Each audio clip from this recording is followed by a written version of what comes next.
Welcome to The American Spectacle, a podcast dedicated to the art of American dance, exploring the past, present, and future of dance, and discussing ways to re-engage communities, young people, in the most American of all arts, dance. Before we begin, what if one drink could carry the weight of a lifetime? The Dressing Drink, a memoir by Thomas King Flagg, peels back the layers of an orphan's legacy, blending beauty, heartbreak, and hard truths into one unforgettable story. The Dressing Drink, available now wherever books are sold.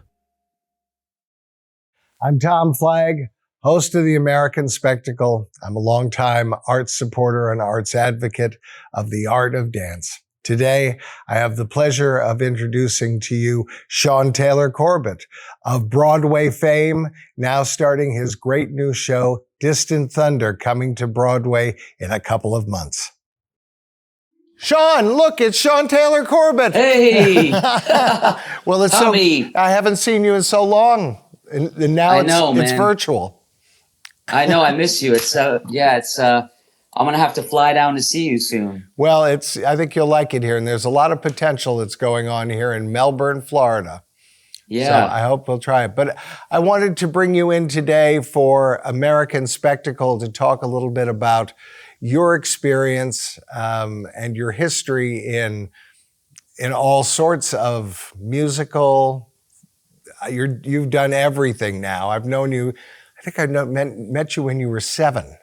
Wow. Yeah. And I think that was it. But some great things are happening for you. So please share with us a little bit about your history and where you're heading and what you're doing. Yeah.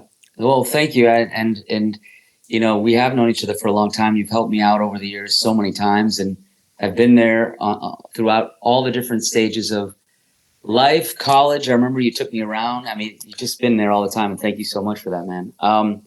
Well, you know, I am lucky that my mother is Lynn Taylor-Corbett, and I grew up in a household full of dance, theater. I remember playing G.I. Joes when she was choreographing, I think, at the Pennsylvania Ballet, and then she on to the North Carolina Ballet. We actually just recently went to ABT because one of they're going to be doing a pas de deux from Great Galloping Gottschalk. Oh, wonderful.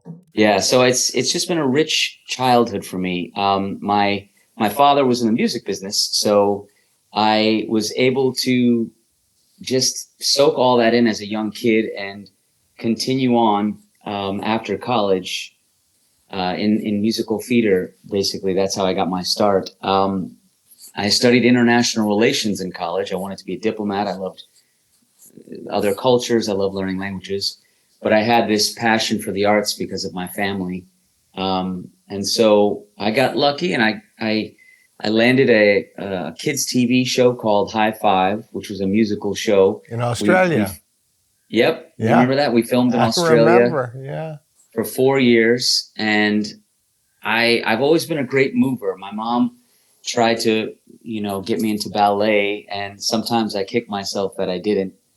But I've always had such a passion for ballet and for her work. And while I didn't physically do it myself, I always understood movement because of that. And also, mom being a choreographer and director, I had that kind of an eye, in all my work. But High Five was musical. I had my own segment. I danced a lot. It was kind of like in sync for little kids. Mm-hmm. So I did a lot of that type of movement. And High Five landed me into a show called Altar Boys off Broadway, which was a dream come true. I still remember that first time walking out on that stage at New World Stages, and it was one of the most intense. It was kind of like a boy band. Very intense dancing. All the while I was taking hip hop classes and jazz, contemporary jazz, and all that stuff. And then from there, I landed a little show called In the Heights, written by Lin-Manuel Miranda. and I got very lucky. I loved salsa dancing. I still do mambo, and I I love partner dancing, and I did it for fun. I mean, I loved everything about it. I studied on my own time. It wasn't like I was trying to train to be in a show. In the Heights just came around, and luckily I was a pretty good partner dancer. So I joined In the Heights off Broadway. While I was doing Altar Boys, I was rehearsing In the Heights. Left Altar Boys. I was understudying Lin-Manuel as Usnavi. I was understudying Sonny and Piragua Guy, and playing Man 5, which was my own track, and Man 3, which was Javier Munoz's track. Eventually, he took over Usnavi. We went to Broadway, and I got to do a partner dance in a spotlight on the Richard Rodgers stage, which I wasn't trained to do that. I wasn't expected to do that. You know, I thought I'd get a spotlight for doing Shakespeare with all the other types of training I was doing, but that was surreal, and it was a pretty big moment for me. I was dancing with Rosie Fettelman, who she's a ballet dancer. I mean, she's so much better than I am at dance, and I was so nervous to make her feel good while I was partnering with her, just to not. Yeah, I was like, I'm here for you. I'm gonna make you look good. You know, whatever I have to do. But it went well. I had 2 weeks to learn a major dance track. Oh, I know, it was crazy. And it was a Broadway level thing. And I was like, what am I doing here? But I learned on the job, you know, everything I did for the most part, because I didn't study real young, I had to learn on the job, school of hard knocks, you know, and just doing it on Broadway. But then I got to take over the role of Sonny, and I closed the show out with Lin-Manuel on Broadway. Then I got to do a dream role, Frankie Valli, in the second national tour of Jersey Boys. yeah, I remember. And holding that role down. Yeah, you saw Philadelphia. Yeah, in Philadelphia. Yeah. And you had a whole night for us. You made us feel like stars. You were amazing. You are stars. Yeah. Thanks, man. I loved living in that role. It was a lot of pressure. The vocals were intense, the scene work, the dance. You really had to be sharp. And you know, the Four Seasons weren't dancers, but for the Broadway show, They were. they were. Yeah. So Sergio Trujillo created this choreography that was just so hard, and especially looking cool doing it with the mic, and we call it micography. So that was really beautiful. And all the while, I always wanted to create a show based on, I'm a mixed race performer. I'm Blackfeet, Black, Irish, Scandinavian.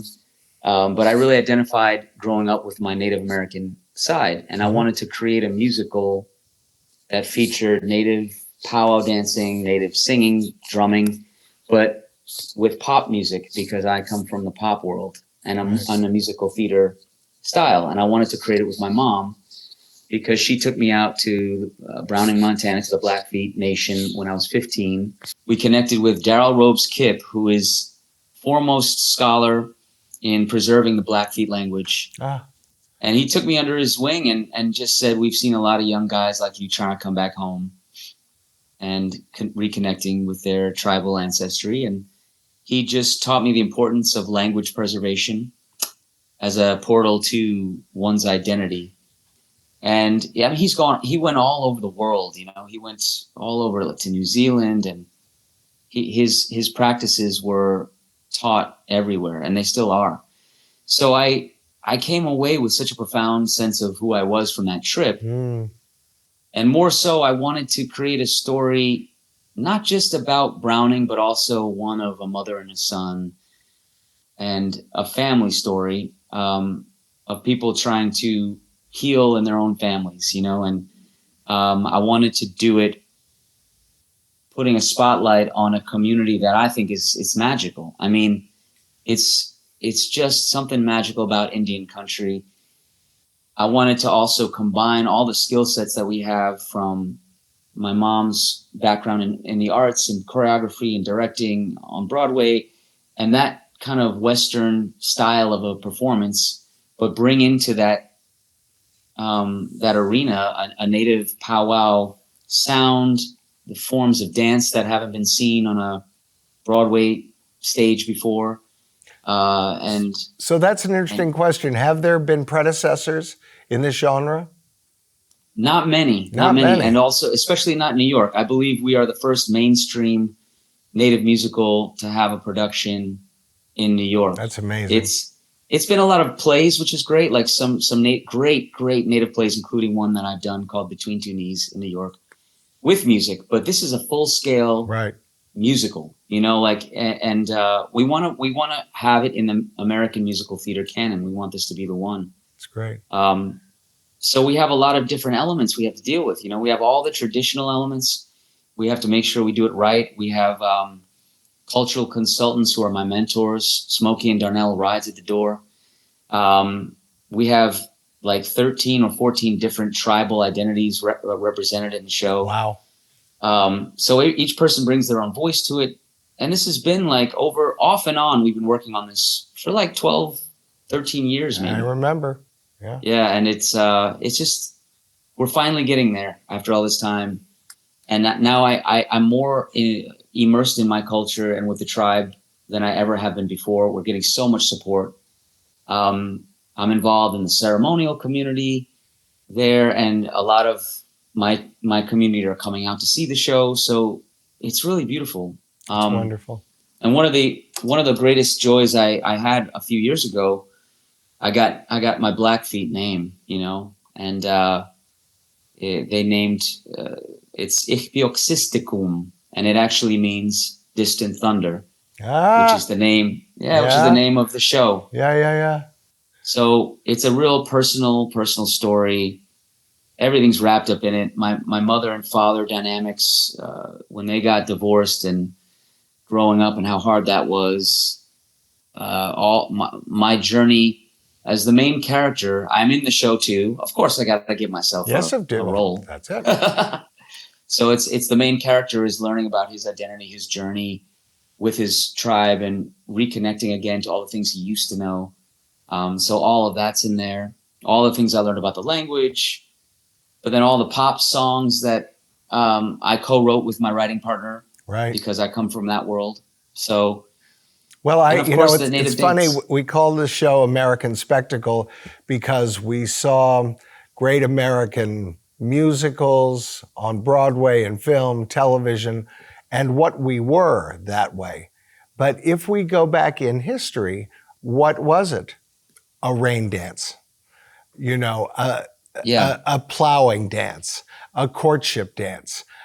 That's how it all began in this country, was the elemental aspects of dance that were so human and so spiritual, asking God for his help, you know, and then it progressed to the Rockettes or to breaking or to wherever we are now. But we forget the core element of dance coming out of our spirit, coming out of us asking for God's help. Man's relationship to man, man's relationship to God on the most simplistic level, and how that rises up. And, you know, this still exists well in First Nation culture, and it's not given the kind of thread, the connective thread that it really deserves. So I'm really excited about what you're doing. Thanks, Tommy. Yeah, and you know, you're right. You hit it on the money, because when I first did a grass dance, for example, you know, there's a lot of people there watching, but there's a difference because it's not necessarily a performance in the way I was used to performing dance. Uh-huh. It was trying to seek something deeper, and I know a lot of dancers do this intuitively, just who they are. They're reaching out to God and they're connecting in that way. But when I did grass dance, there's like a meaning for everything, like you're saying, you know. And so the grass dancers actually, when they come out for a powwow in the old ways, it was really so that they could literally stomp the grass down, so there'd be an area for the others to dance. But they would do it, and sometimes the grass would be taller, so the kick would have to be a little higher, or sometimes be lower. Sometimes have to get down to the ground.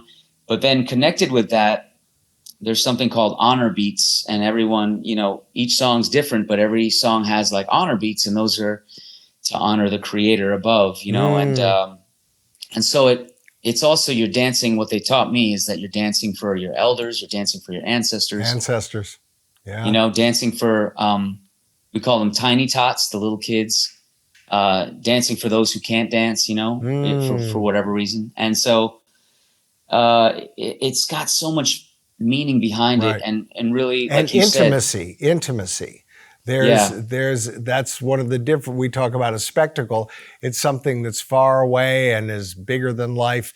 And yet you go back to the basic dance form and it's as intimate within yourself and without yourself as is possible. So what are the dates for Distant Thunder? When is that coming up?